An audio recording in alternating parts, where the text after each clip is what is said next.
मनोज जी, जोधपुर। राधा वल्लभ श्री हरि। श्री हरिवंश महाराज जी। महाराज जी, 2 वर्ष से यूट्यूब के माध्यम से आपका सत्संग व एकांतिक वार्तालाप सुन रहा हूँ। श्री जी के बल से मांस मदिरा प्याज लहसुन सब छोड़ दिया है। आपकी आज्ञा अनुसार चलने का प्रयास भी कर रहा हूँ। बहुत महाराज जी, मानव जीवन का परम पुरुषार्थ क्या है महाराज जी? भगवान का साक्षात्कार कर लेना। अगर भगवान का साक्षात्कार नहीं है तो जीवन मिट्टी है।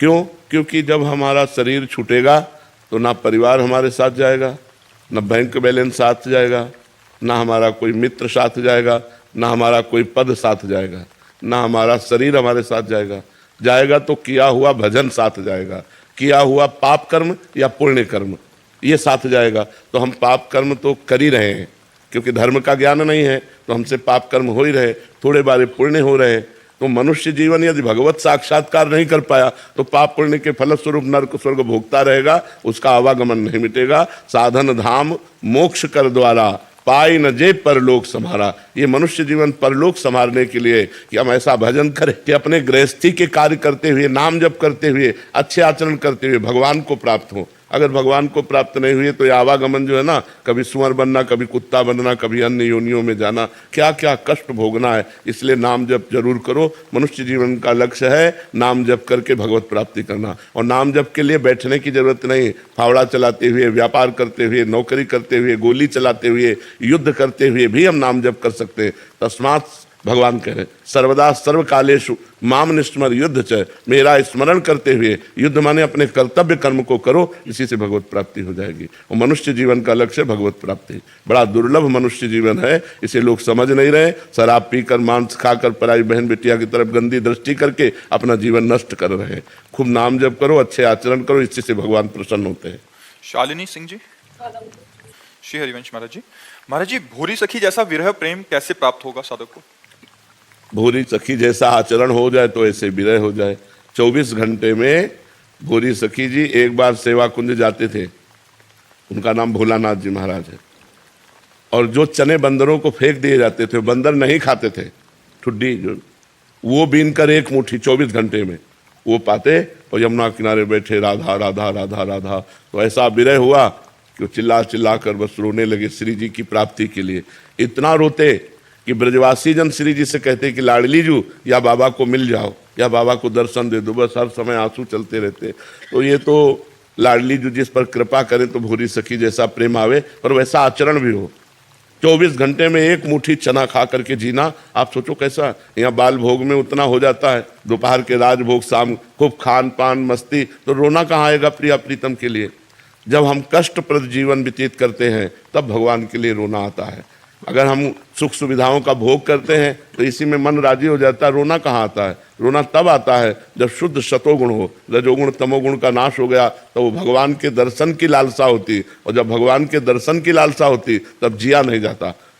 दरस बिन दूखन लागे नैन, मीरा जी कहते हैं, जब से तुम बिछुरे पिए प्यारे कबहु न पायो चैन, दरस बिन दूखन लागे। हा कृष्ण, हा राधा, कब आप मिलोगे? वो रो रहा है। वो विकलता भगवान जब जिस पर विशेष कृपा करते हैं, और विशेष कृपा उसी पे करते हैं जो यहाँ कुछ कामना नहीं करता, कोई भोग नहीं भोगता, केवल प्रभु के लिए। नहीं खान पान ते भावे है, नहीं कोमल वसंत सुहावे है, सब विषय लगे ते खारा है, हरि आशिक का मग्न आ रहा है। नारायण हरि भजन में ये पांचों न सुहात, विषय भोग, निद्रा, हंसी, जगत प्रीति और बहुबात, ये अच्छा नहीं लगता। वो एकांत में बैठे प्रभु के प्रति रोता रहता है।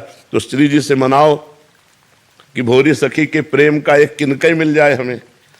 वो 24 घंटे रोते थे, हम 5 मिनट रो लें श्री जी के लिए कि कब हमें मिलोगे, कब हमें मिलोगे। ऐसी व्याकुलता आवे, हे नाथ कब हम पर प्रसन्न होकर मिलोगे। ऐसी व्याकुलता आवे जो प्रभु से प्रार्थना करे। कृपा से प्रेम जागृत होता है, और कृपा का स्वरूप यही है निरंतर भजन करना, कुछ अच्छा ना लगना, तब भगवान की तरफ हमारा मन जाता है। अभी तो हम मस्ती में जी रहे हैं संसार में, अभी भगवान की आवश्यकता कहाँ है? किसको आवश्यकता है भगवान की? जिसके जीवन में भगवान की आवश्यकता जागृत हो जाती, उसे फिर चैन नहीं पड़ता भगवान के बिना। तो भगवान को भी चैन नहीं पड़ता, उसके बिना भगवान मिल जाते हैं उसे। अभी अंदर की बात है, बाहर की नहीं। बाहर तो मान लो आप कह दो कि मुझे भगवान चाहिए, तो तुम्हारी अंदर की चाह, जब गोपियां एक साथ मिलकर ऐसे लगे कि प्राण निकल जाएंगे कृष्ण के बिना, रुदु सुस्त्रम राजन कृष्ण दर्शन लालसा, तो तासाम आविर्भूत शौरी इसमें मान मुखाम्बुजा पीताम्बर धरा सृग्वी साक्षात मनमथ मनमथा, साक्षात करोड़ करोड़ कामदेव को मूर्छित करने वाले श्री कृष्ण उन्हीं गोपियों के बीच में प्रकट हो गए। जब भगवान के लिए सब एक साथ रोने लगी। जब भगवान के लिए रोना आ जाए तब भगवान की प्राप्ति होती है। प्रशांत पौनिया जी आगरा से। राधे राधे महाराज जी। महाराज जी, प्रारब्ध बड़ा या कर्म? निर्णय नहीं किया जा सकता, क्योंकि कभी कभी बहुत कर्मठ असफलता को प्राप्त होते देखा जाता है, और कभी कभी ज्यादा कर्म ना करने वाला भी सफलता को प्राप्त होते देखा जाता है। तो अगर प्रारब्ध जोर पड़ गया तो बहुत जोर का कर्म करने वाले को भी असफलता मिलेगी, दुख मिलेगा, हानि मिलेगी। और प्रारब्ध जोर कर गया पुण्य का तो थोड़ी सी प्रयास प्रयत्न किया और सफलता ही सफलता हाथ लगती जा रही। तो निर्णय नहीं किया जा सकता कि प्रारब्ध बड़ा कि पुरुषार्थ बड़ा, ये निर्णय साफ साफ नहीं हो सकता, क्योंकि पता नहीं आपका पूर्व का प्रारब्ध कैसा है। तो कभी कभी प्रारब्ध जोर होता है तो पुरुषार्थ को गिरा देता है, और कभी कभी प्रारब्ध कमजोर होता है तो पुरुषार्थ निकल जाता है। दोनों में ये नहीं कहा जा सकता कि श्रेष्ठ कौन है। समझ पा रहे हैं आप? हर्ष कुमार जी हैदराबाद से। जय जय श्री हरिवंश महाराज जी। महाराज जी, गुरुदेव की कृपा से समझ आया कि मुझ में जो ये गंदा अहंकार है कि मैं सुख भोगूं, ये गंदा अहम ही बार बार मुझे ईष्ट गुरु से अलग करता है। मैं आपकी कृपा से कोशिश करता हूं कि ये अहम इस भाव में बदल जाए कि गुरुदेव को और श्री जी को कैसे सुख पहुंचाऊं। लेकिन जब मैं अपनी दिनचर्या में क्रिया करता हूं तो मुझे समझ नहीं आता कि मेरे अहम के सुख के लिए है जो मैं कर रहा हूं या श्री जी के सुख के लिए। नहीं, शास्त्र आज्ञा और गुरु आज्ञा के लिए है। किसका है प्रश्न? शास्त्र आज्ञा और गुरु आज्ञा के अंतर्गत है तो उसे हम का सुख नहीं कहते।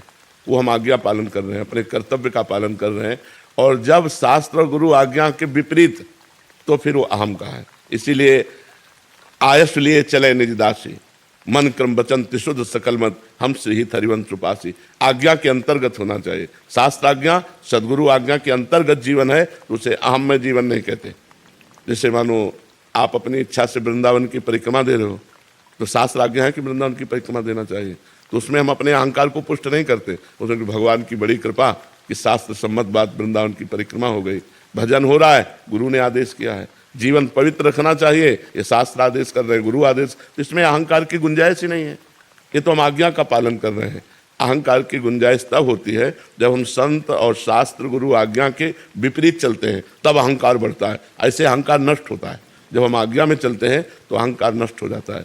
तिनकी संगति रहत जाति कुल मद सब नंसई, संतत सेवक सदा भजत जे श्री हरिवंशई। जो प्रिया प्रीतम का भजन कर रहे हैं उनकी बात मानने से, उनका संग करने से अहंकार गलित हो जाता है, नष्ट हो जाता है, जो जन्म मरण का हेतु है। संस्कृति मूल शूल प्रदनाना, सकल शोक दायक अभिमाना, ताते करे कृपा निधि दूरी, सेवक पर ममता अति भूरी। जो गुरु आज्ञा में शास्त्र आज्ञा में चलता है उसका अहंकार नष्ट हो जाता है, जो मनमानी चलता है उसका अहंकार पुष्ट हो जाता है, और अहंकार पुष्ट होने पर दुर्गति होती है और अहंकार नष्ट होने पर भगवत प्राप्ति होती है। अंजू सोनी जी जयपुर। राजा वल्लभ श्री हरिवंश महाराज जी। महाराज जी, हम आपके द्वारा दी गई दिनचर्या का पालन करते हैं तो मन बहुत प्रसन्नता होती है, लेकिन जब यहाँ आके साधकों को श्री जी की सेवा करते हुए देखते हैं या भजन करते हुए देखते हैं तो ऐसा लगता है कि हम तो कुछ भी नहीं कर रहे। अच्छा है, ये होना चाहिए। इसीलिए संत समागम करते हैं तो हमारे अंदर कभी अहंकार नहीं आएगा।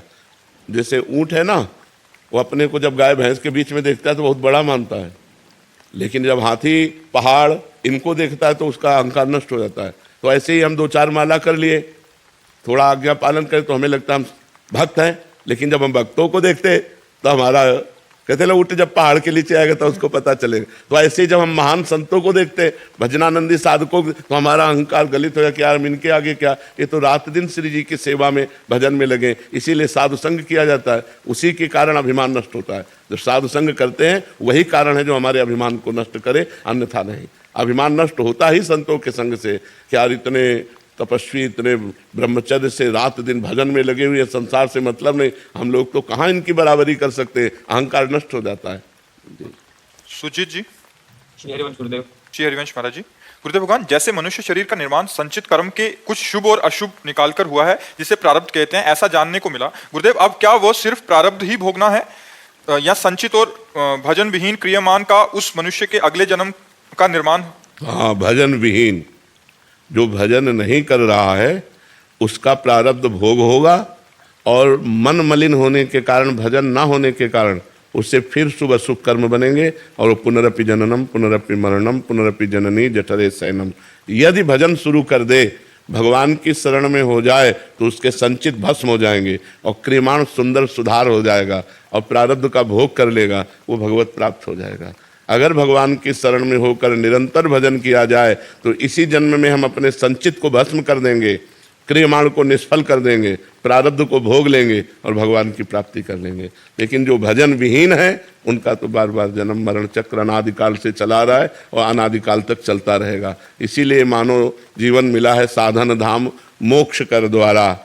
ये साधना करके मोक्ष प्राप्त करने के लिए मिला है, भजन करने के लिए मिला है। लेकिन भोगों में रति होने के कारण वो भजन की तरफ नहीं बढ़ पाते और भजन ना होने के कारण बस दो ही कर्म बनते हैं, पुण्य या पाप, शुभ या अशुभ, और उसी से उसका बार बार जन्म मरण होता रहता है।